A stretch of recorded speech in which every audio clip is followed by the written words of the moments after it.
속눈썹 있는 쪽의 피부는 얇기 때문에 비절개로 진행을 하더라도 이 정도의 결과는 나온다. 이런 분들은 절개를 하는 게 좋습니다. 후 사진처럼 되게 드라마틱한 변화가 나타나죠. 충분히 눈이 좀 시원해질 수 있다.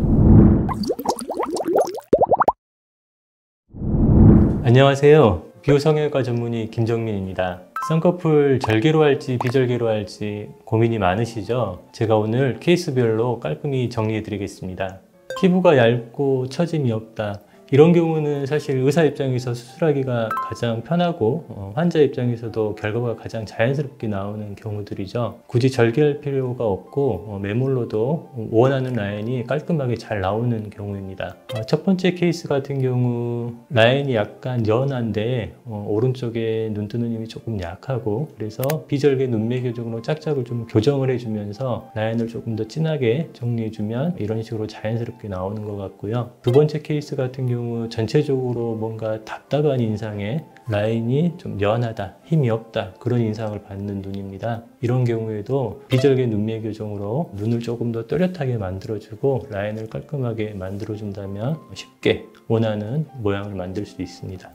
다음 케이스는 눈두덩이가 두꺼운 경우인데요. 눈두덩이가 두껍게 보이는 경우 보통 이게 지방 때문인지 피부 자체가 두꺼운 건지 눈썹까지 거리가 짧아서 그런 건지 골격이 튀어나와서 그런 건지 그 여러 가지 원인들을 파악을 해야 됩니다. 두껍다고 해서 무조건 절개를 해야 되는 것은 아니거든요.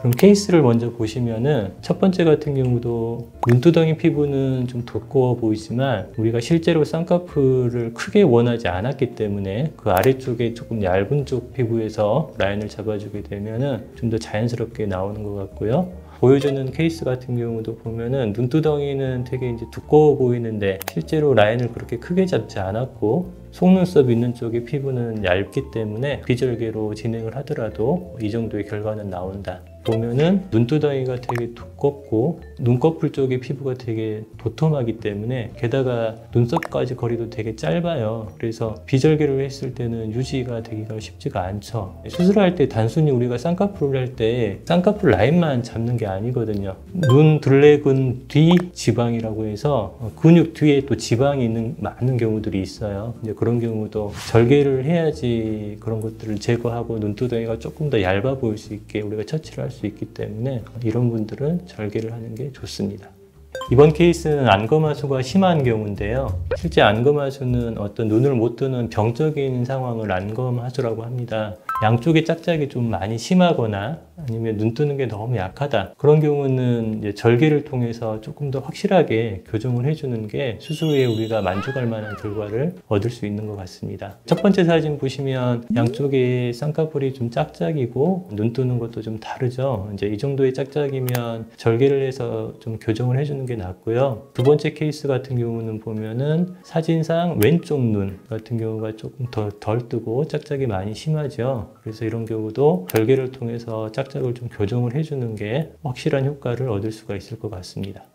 이번에는 꼬막눈 케이스에 대해서 설명드리겠습니다. 흔히 꼬막눈이라고 하면은 눈을 싸고 있는 골격 자체가 좀 작은 경우죠. 눈의 가로폭도 작고 세로도 작고 그러니까 환자분들이 꼬막눈이다 이제 그런 식으로 표현을 하는데요. 그래도 이런 분들이 수술을 하고 나면은 수술 후에 변화가 크기 때문에 또 만족도도 많이 높은 것 같습니다. 피부의 어떤 두께도 적당하고 처짐이 없다. 그러면은 비절개 눈매 교정으로도 진행이 가능합니다. 이분처럼 눈을 싸고 있는 골격 자체가 워낙 작고 바깥쪽에 피부도 좀 처져 있고 몽고주름도 심하고 그런 분들은 절개를 통해서 쌍꺼풀을 만들고 처진 피부도 정리하고 앞트임을 통해서 앞쪽에 답답한 느낌도 개선을 해드리고 나면은 후 사진처럼 되게 드라마틱한 변화가 나타나죠. 그러니까 눈이 너무 작으신 분들도 본인의 어떤 조건에 맞게 수술을 하시면 충분히 눈이 좀 시원해질 수 있다, 그렇게 생각하시면 되겠습니다. 흉터가 생기는 게 너무 싫으면은 비절개를 하면 될까요? 아무래도 비절개가 조금 더 덜 남고 회복도 좀 빠르겠지만 본인이 원하는 어떤 결과가 나올 수 있도록 본인에게 맞는 수술 방법을 결정하는 것이 더 좋다고 생각합니다. 쌍액 상태를 많이 사용하면은 피부가 처지잖아요. 네. 그런 경우에는 어떻게 해야 되나요? 이런 경우는 절개를 하는 게 좋습니다. 수술 전에 꼭 1주에서 2주 정도는 쌍액이나 쌍테이프를 사용을 하지 않고 피부톤이 좀 더 좋아진 상태에서 수술 당일날 와야지 좋은 결과가 나올 것입니다. 재수술 같은 경우는 무조건 절개로 해야 되나요? 그건 아닙니다. 이전에 어떤 수술을 했는가가 중요한 게 아니라 현재 상태를 기준으로 판단을 합니다. 피부가 조금 얇거나 흉터가 부드럽거나 그러면은 비절개로 진행을 해도 되고요. 피부가 많이 늘어져 있다, 두껍다, 흉터가 너무 불규칙하다 그러면은 절개로 진행을 해야 합니다. 이렇게 오늘은 다양한 케이스의 눈에 대해서 어떤 수술법들이 적당한지에 대해서 알아봤는데요. 더 정확한 결과는 반드시 정문의와 상담하시기 바랍니다. 비효성형외과 전문의 김정민이었습니다. 감사합니다.